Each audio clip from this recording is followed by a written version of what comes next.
नमस्कार, मेरा नाम है पंडित आदित्य केशव त्रिपाठी। मैं आपका मार्गदर्शक हूँ और आप देख रहे हैं पौराणिक सनातन कथाएं।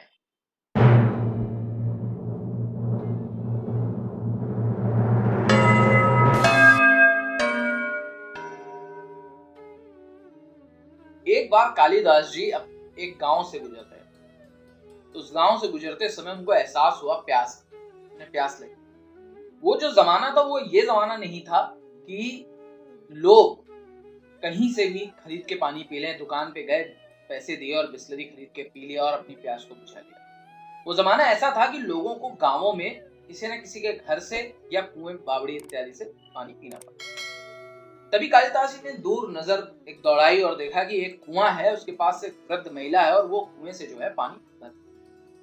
तो ये वहां पर गए और उन्होंने बोला कि भाई माते, हमको आप पानी पिला दें, मुझे प्यास लगी हुई है, प्यासा हूँ और मुझे जल की आवश्यकता है। तो वृद्ध महिला ने बोला, मैं बिना परिचय के आपको कैसे भाई पानी पिला दूं? भाई मेरा आपका कोई इंट्रोडक्शन नहीं है, आप कौन, मैं कैसे पानी पिला दूं? कालिदास जी थोड़ा चक्कर में आया और उन्होंने इंस्टेंटली आंसर किया, क्योंकि बहुत ही ज्ञानी थे। बोले, माते मैं पथिक हूं, आप मुझे पानी पिला दें। पथिक का अर्थ होता है जो आदमी ट्रैवल करता रहता है, हमेशा यहाँ से वहां जाता आता रहता है। ये उन्होंने बोला, मैं पथिक हूं, आप मुझे पानी पिला दें। लेकिन उन्हें एक अनएक्सपेक्टेड रिप्लाई आया। क्या रिप्लाई आया? बोले, आप पथिक कैसे हो सकते? पथिक तो सूर्य और चंद्रमा है। कौन है सूर्य और चंद्रमा? ये पथिक। क्योंकि वो ऑलवेज ट्रैवल करते रहते हैं, कभी रुकते नहीं। तुम तो कहीं तो रुकते होगे, रात आती होगी, कोई गांव शहर में कहीं तो रुक जाते होगे। उन्हें कुछ समझ में नहीं आया। कालिदास जी को लगा ये कैसा उत्तर दे रही है, पानी नहीं पिला रही है। बोले, अच्छा माते, मैं मेहमान। बोले, शायद ये पिला दे भाई, मैं गुजर रहा हूँ, इस गांव में आया जो इस गांव का मेहमान हो गया, तो मेहमान समझ के ये मुझे जल पिला देंगे। बोले, माते मैं मेहमान, आप मुझे जल पिला दो। बोले, आप कैसे मेहमान?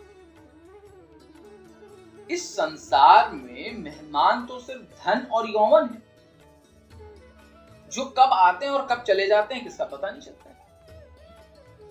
तो आप मेहमान कैसे हो सकते हैं?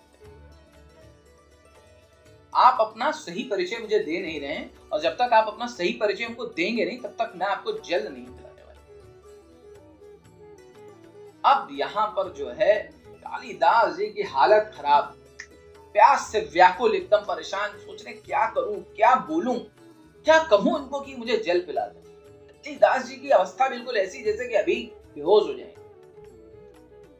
तो उनके दिमाग में एक बात आई। बोले, माते मैं सहनशील, अब आप मुझे जल पिला। बोले, भाई मैं इतनी देर से पेशेंस रखे हुए प्यासा हूं और ये मुझसे प्रश्न पे प्रश्न जो है पूछते चली जा रही है और मैं उत्तर दे रहा हूं और ये मुझे जल नहीं पिला रही, तो मैं इसका मतलब मैं काफी कुछ सहन कर रहा हूं, इसका मतलब मैं सहनशील हूं, पेशेंस है मेरे अंदर।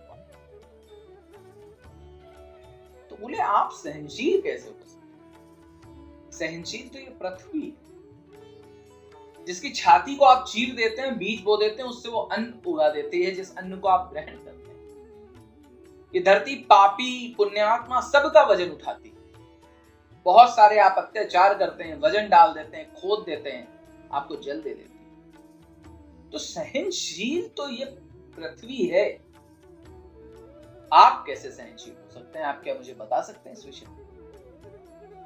आप अपना सही परिचय हमसे छुपा रहे हैं, आप अपना सही परिचय मुझे बता नहीं रहे, और जब तक सही परिचय मुझे प्राप्त नहीं होगा तब तक मैं आपको जल नहीं।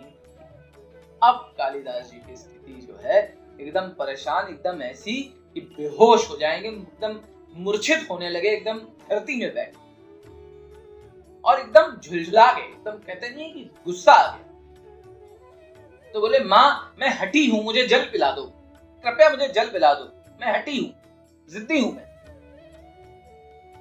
तो बोले, हठी हूं? कैसे तुम हठी? अब इन्होंने तो सोचा मैं इतनी देर से जल का हट कर रहा हूं, एक बालक समझ के मुझे जल पिला देंगे, मैं हट कर रहा हूं, जल पिला दो, जल पिला दो, तो मैं हटी। तो बोले, हटी तो नख और बाल होते हैं, आप चाहे जितना काट लो फिर आ जाएंगे।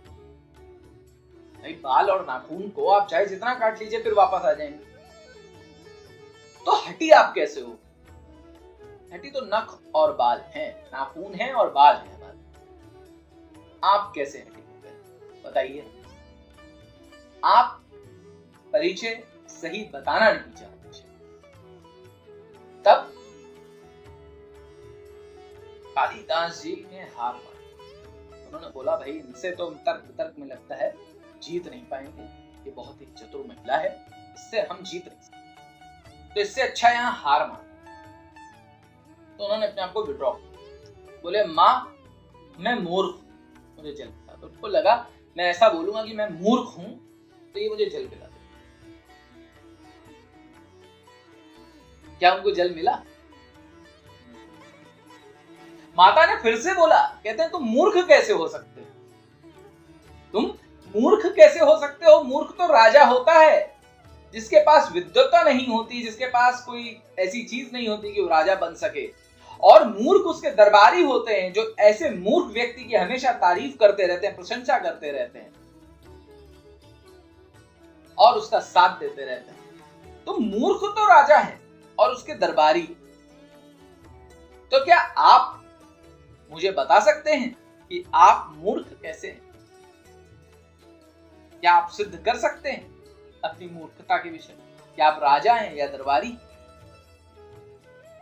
अब तो कालिदास जी जमीन पर पूरी तरीके से लेट गए और उनकी स्थिति बिल्कुल मरणासन हो गई। अब उनके मुंह से शब्द नहीं निकल कि मैं बोलूं। कालिदास जी के मुंह से शब्द निकलना बंद हो गए प्यास के कारण। भैया, माता, मैं आपके पैरों को पकड़ता हूं, क्षमा मांगता हूं आपसे, जो भी मुझसे गलती हुई हो मुझे माफ कर दीजिए। मैं अपने परिचय को नहीं जानता, मैं अपने परिचय को ही नहीं जानता, मैं जानता ही नहीं हूं मैं कौन हूं। बस इस समय मैं प्यासा हूं और मुझे जल चाहिए। तो आवाज आई, उठो वत्स। तब उन्होंने ऊपर मुंह उठा करके देखा वो जो वृद्ध महिला थी वो नहीं थी, वहां पर थी मां सरस्वती, स्वयं साक्षात मां सरस्वती थी। मतलब वो जो वृद्ध महिला थी वो वृद्ध महिला नहीं थी, वो स्वयं साक्षात मां सरस्वती वहां पर थी। तो कालिदास जी के अहंकार को समाप्त कर दिया। माता ने कहा, शिक्षा से ज्ञान आता है, लेकिन अहंकार आना गलत है। जब आप अपनी उपलब्धियों, अपने ज्ञान को अहंकार में परिवर्तित कर देते हैं, तब आप अज्ञानी से भी ज्यादा नीचे स्तर पर चले जाते हैं। क्योंकि ये जो ज्ञान है, ये ज्ञान दूसरों के कल्याण के लिए, संसार के कल्याण के लिए है। ये ज्ञान अहंकार के लिए नहीं। कालिदास जी ने अपनी गलती को समझा, स्वीकारा, उनके चरणों में बार बार वंदन करके क्षमा प्रार्थना करी। मां सरस्वती उन्होंने जल प्रदान किया। जल पी करके जो उनके प्राण ऑलमोस्ट जा चुके थे वो वापस आए और उन्होंने इस चीज को रियलाइज किया। तो यहाँ पर इस कहानी से जो मुझे शिक्षा मिलती है, वो हमें जो शिक्षा मिलती है वो ये है कि जब भी हमें कोई नॉलेज है, ज्ञान है, कोई चीज है हमारे पास, कोई टैलेंट है हमारे पास, तो उसका हमें अहंकार नहीं करना चाहिए, हमें उसका सदुपयोग करना चाहिए। हमारे अंदर धैर्यता होनी चाहिए और हमें अपने उस ज्ञान से लोगों का कल्याण करना चाहिए, जग का कल्याण करना चाहिए, ना कि अहंकार के वश में आकर के अपने ही ज्ञान से हम लोगों का नुकसान कर दें और अज्ञानता से भी ज्यादा गिरा हुआ कार्य। ये थी आज की कालिदास जी की कहानी। इसी प्रकार की कहानियां हम लेकर के आते रहेंगे आपके समक्ष। आप कमेंट बॉक्स में आकर के इस कहानी के विषय में बता सकते हैं कि आपको ये कहानी कैसी लगी, और अपने बच्चों को भी ये कहानियां सुनाइए शिक्षाप्रद, ताकि उनका भी जो आगे भविष्य है वो उज्जवल। यही हमारा उद्देश्य। नमस्कार।